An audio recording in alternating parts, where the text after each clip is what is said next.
په دنیا او د آخرت عزت غواړي، کامیابي غواړي، نجات او خلاصي غواړي، د رسول الله مبارک په سنتو باندې عمل وکړو، مضبوطي ونیسه. رسول الله مبارک فرمایي من اکل طیبا وعمل فی سنت وامن الناس بوائقه دخل الجنه. چا چې حلال رزق وخوړه وعمل فی سنت او په سنتو باندې عمل وکړو، سنت طریقې عملي کړلې، وامن الناس بوائقه دخل الجنه، او د دغه انسان د لاس نه د جبې نه د ده ضرر نه خلک محفوظ پاتې شو.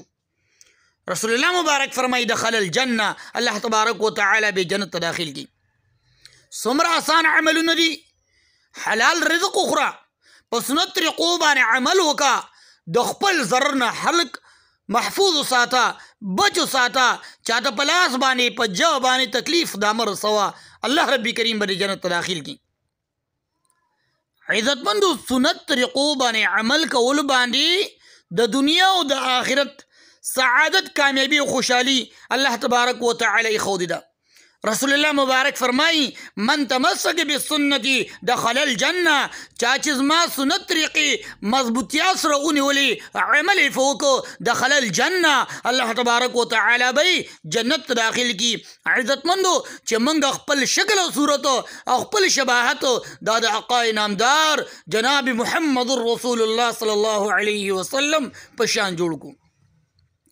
یقینو که الله رب کریم به دنیا کې عزت راکی، آخرت کې به عزت راکی، دنیا کې به کامیابی راکی، آخرت کې به الله تبارک و تعالی کامیابی راکی. نن چې مونږ ذلیل یو، رسوا یو، شرمنده یو، وجه څه ده؟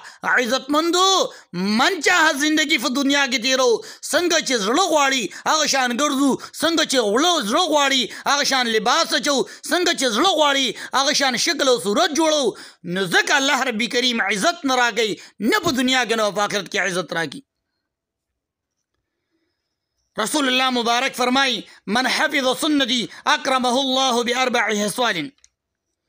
نبی کریم صلی الله علیه وسلم فرمائی څوک چې زما د سنتو حفاظت کوي، الله رب کریم به په څلورو څیزونو سره انسان اکرام وکړي، عزت به الله تبارک و تعالی وکړي. اولنې المحبت فی قلوب البررة، د ټول ناول به الله رب کریم د دې انسان مینه او محبت به د نیکانو خلکو په زړونو کې واچوي. نیکان خلک، اولیاء الله خلک، الله تعالی ته نږدې خلک، هغه پر انسان سره مینه او محبت دا شروع کی. دویم نمبر والهیبة فی قلوب الفجرة، الله رب کریم با د دې انسان رعب او هیبت د پاجرانو د فاسقانو خلکو په زړونو کې واچوي. دا پاجران او فاسقان خلک به د دې انسان نه ډډه کوي، د ده نه به چې کوم دی ترخه کوي، د ده نه به په هیب او هیبت کې افراطي. ځکه چې دی په سنت طریقو باندې مزین وي، په سنت طریقو باندې به دی ښایسته وي، ځکه به الله رب کریم د دې انسان هیبت خلکو په زړونو کې راواچوي. دریم نمبر عزتمندو والسعة فی الرزق، الله رب کریم به رزق فراخ کی. نن چې موږ او تاسو د رزق پسې سروالی بروالی دا ګرځو، وجه څه ده؟ سنت طریقې هم پرېښي دي.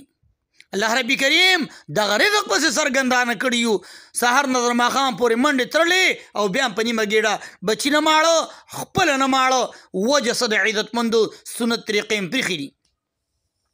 څلورم نمبر والسقط فی الدین، او الله رب کریم به انسان ته په دین کې مضبوطوالی ور نصیب کی، ورعتا به کی، ور به کی دی انسان ته.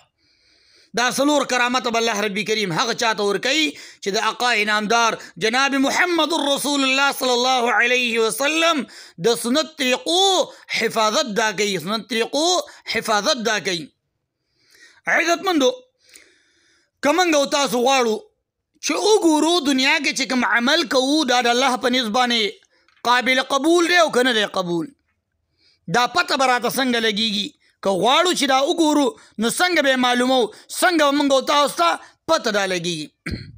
څنګه چې عزتمندو دې زرګر سره یو آلی او په هغې باندې دغه زرګر دا سره زر ګوري، سره زر په هغې باندې چې کوي دا ښه دي او دا خراب دي.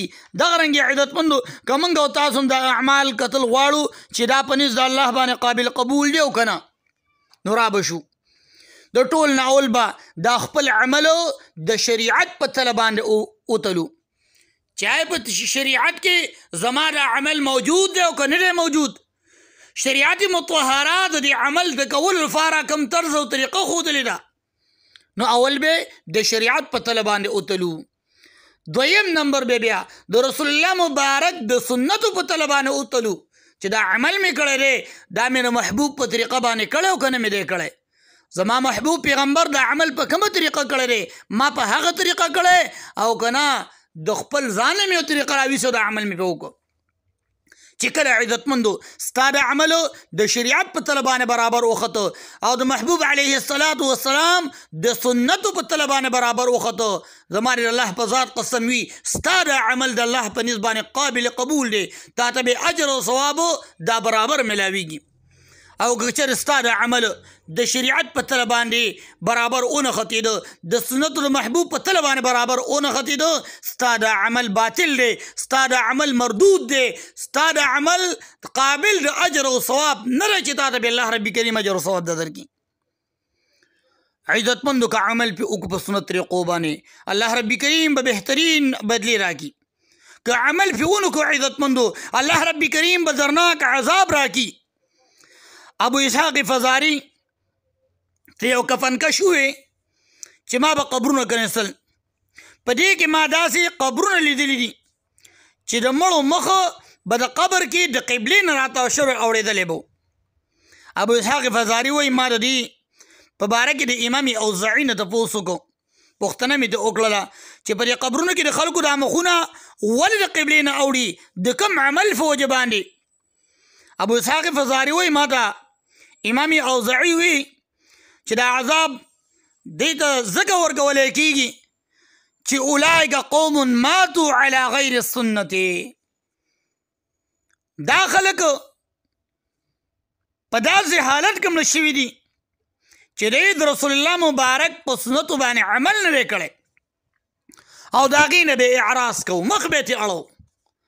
نن به وګورو عزتمندو چې موږ او تاسو د خپل شکلونه او صورتونه دا د چا په طریقه باندې جوړ کړي دي،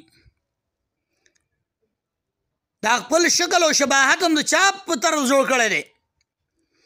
او په دغه دنیاوي زندګۍ کې موږ د محبوب په طریقه باندې څومره عمل کوو، څومره د رسول الله مبارک سنت مضبوطیا سره رانیولي دي او په هغې باندې عمل موږ کړی دی، او اعراض څومره سنتونه موږ او تاسو کوو چې موږ او تاسو عزتمندو خپل سیرت او صورت دا د محبوب په طریقه باندې جوړ کړو او موږ او تاسو محبوب علیه الصلاة والسلام په سنت طریقو باندې عمل وکړو، مضبوطیا سره ونیسو. که چېرې موږ او تاسو دې نه اعراض کوو او مرګ راته راغی، عزتمندو الله تبارک وتعالی موږ او تاسو ته درناک عذاب